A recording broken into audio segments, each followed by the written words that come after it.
dia pessoal, eu sou o professor Alberto e nós vamos dar início hoje ao nosso primeiro vídeo aula de história do 5º ano, tá ok? Vejam só lembrando a vocês que o nosso conteúdo de história ele vai ser dividido em duas partes, tá? A primeira parte nós vamos trabalhar sobre a formação do povo brasileiro e o indígena, os povos indígenas. E na segunda parte a chegada dos europeus aqui no Brasil, tá ok? Então, como nosso primeiro conteúdo desta primeira revisão, nós temos a formação do povo brasileiro. A sociedade brasileira, hoje, ela é formada e foi fundamentada em cima de três povos. Os índios, os brancos e os negros. Esses três povos deram início e ajudaram na contribuição da formação do nosso país, tá? Os primeiros povos, que foram os índios, eles já habitavam o Brasil antes mesmo dos portugueses chegarem. Então eles já eram nativos, eles já moravam aqui e foram chamados de indígenas, de índios, pelos portugueses quando chegaram. Segundo povo, que foram os brancos, eles vieram ao Brasil e quando chegaram aqui, entraram em conflito com os índios que estavam defendendo as suas terras e muitos desses índios morreram nessa defesa, tá? Porque os índios atacavam com arco e flecha e os brancos com armas de fogo. Então, lógico que muitos índios morreram e pouquíssimos brancos morreram.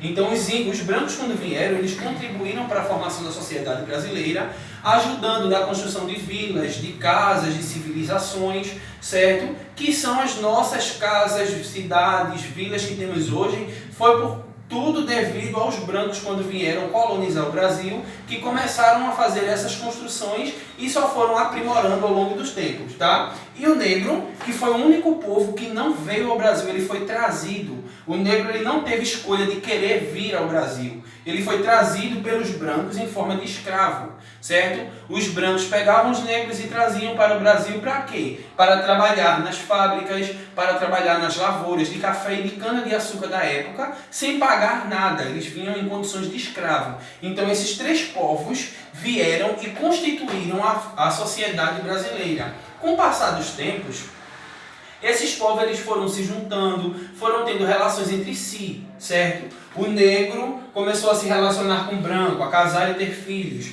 O branco com o negro também com o índio. E a partir daí surgiu a miscigenação, onde hoje no Brasil nós somos frutos de miscigenação. Basicamente aqui no nosso país nós não temos quase ninguém, certo, de uma raça pura. Como assim de uma raça pura? Digamos, a gente tem os chineses. Quando a gente olha os chineses na rua ou na China, que passa aquelas reportagens, os vídeos, você olha para todos e vê que todos são parecidos. Todos têm o olhinho apertado, todos têm o cabelo liso, todos são brancos, todos são baixinhos. Então essas características são únicas porque ali é um povo puro, não tem uma mistura.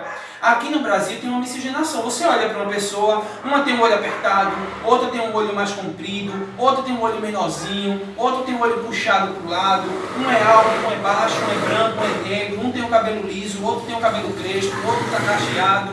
E tudo isso é fruto de miscigenação. E o que é a miscigenação, como eu já falei, é uma mistura de povos.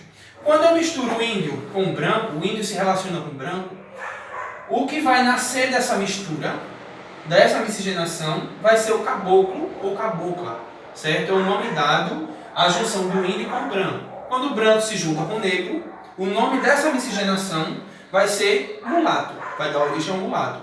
Então, branco com negro, mulato. E se o negro se relacionar, se juntar com o índio, essa mistura vai nascer com miscigenação o cafuso ou a cafusa.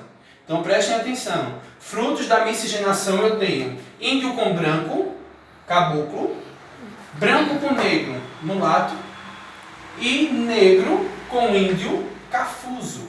Esse é o fruto das miscigenações brasileiras, tá? Só em nível de curiosidade, lembrem-se que os índios já habitavam a terra muito antes dos portugueses. Então, quando eles chegaram aqui, o Brasil não era desabitado, certo? Eles não descobriram o Brasil, eles encontraram, porque já tinha gente aqui. Os brancos, que vieram da Europa, certo? Vieram de Portugal e da Espanha. E os negros vieram da África, trazidos como escravos. Essa explicação está no livro de História, na página 6. a atividade na página 7 do livro de História, e no livro de reforço tem um complemento na página 32. Dá uma pausa, olha lá se está feito e volta para a gente continuar. Continuando, o nosso segundo assunto é o ser indígena no passado. Hoje, os índios têm leis que os ajudam, que os protegem, os índios têm lugar próprio para morar, mas no passado era dessa forma? Não. Como era aí que funcionava os povos indígenas no passado? Como eles eram? Primeiro, os povos indígenas não eram chamados de índios, tá? Eles eram um povo como qualquer outro. Quem foi que chamou eles de índios? Os brancos. Os portugueses, quando chegaram ao Brasil, eles achavam que tinham chegado nas Índias, que eles iam comprar especiarias. E quando eles desembarcaram aqui, ele viu os povos e os chamaram de índios, acreditando que estavam nas Índias. E esse nome ficou e foi batizado e ficou até hoje. Nós assim chamamos de índios, mas foram nomes dados pelos portugueses. E como é que esses índios chegaram até o Brasil? Vejamos, antigamente os povos eram nômades, a maioria. E o que era um povo nômades? Era tipo assim, uma pessoa se casava com outro, se constituía uma família, e quando tinha aquele grupo, estava morando num determinado local lá na mata, e lá eles não plantavam e nem criavam animais. Então eles comiam as frutas, as raízes e os animais que tinham ali perto de onde ele morava. Quando acabavam esses recursos e não tinha mais alimento para ele, o que é que ele fazia? Juntava toda a família e ia-se embora para outro lugar. Chegava em outro lugar, parava e se estabelecia. Porque ali tinha muito alimento e muitos recursos para ele. Ele comia tudo que tinha ali. Quando acabava, se mudava para um outro local. E assim eles iam andando, até um dia que aprenderam que poderiam criar os animais e plantar os alimentos. Essa longa caminhada trouxeram os índios da Ásia até a América do Sul, nosso país que é o Brasil, tá? Então existem duas teorias de como esses índios chegaram até o Brasil.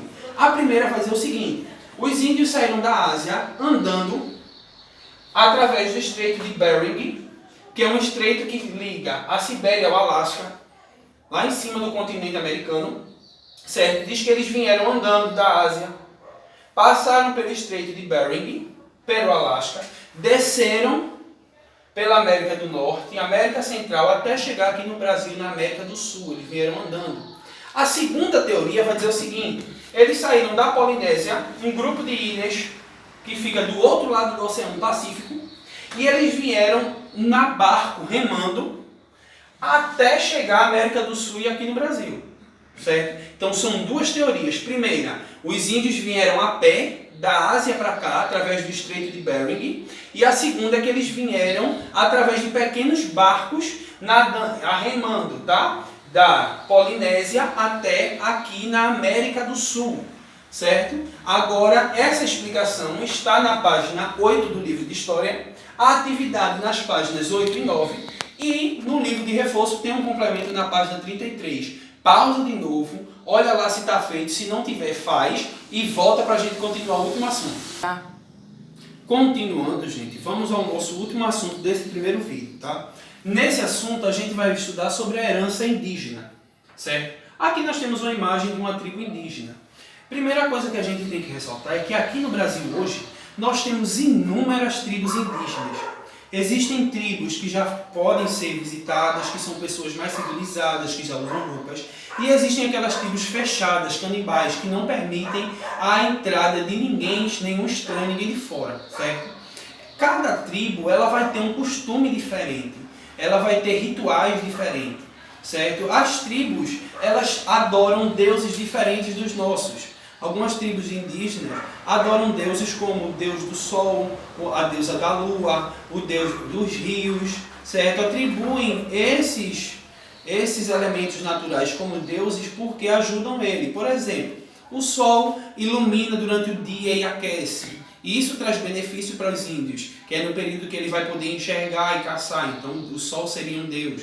teria a deusa dos rios, que vai fornecer o peixe para ele se alimentar, e assim por diante. Então ele atribui como deuses vários elementos da natureza, certo? Temos os pajés, que são os chefes da tribo indígena. O pajé é quem é responsável de dar as ordens e estabelecer algumas regras a serem cumpridas dentro das tribos.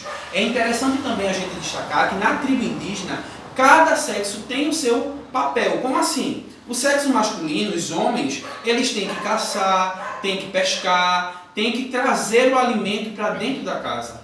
As mulheres do sexo, que são o sexo feminino, elas têm que cuidar das crianças, ensinar às crianças os costumes da tribo e também cozinhar para os homens que vão buscar os alimentos, certo? Além disso, os índios, ele até hoje tem nos ensinado muita coisa. Muitas das coisas que a gente tem hoje, que fala, que pratica, são heranças indígenas. Nós temos heranças indígenas, primeiro, na nossa culinária. A nossa culinária está cheia de coisas que nós aprendemos a comer através dos índios. Como? A gente tem a macaxeira, a mandioca, o inhame, a batata doce, que são raízes. E essas raízes nós aprendemos a comer, que era o que os índios comiam e foi passando de geração em geração. Frutas, como abacaxi, o caju, o uso do milho e tantas outras contribuições que eles deixaram na nossa culinária. Na medicina, nós vamos ter a influência dos chás, pois os índios acreditavam na cura através das plantas.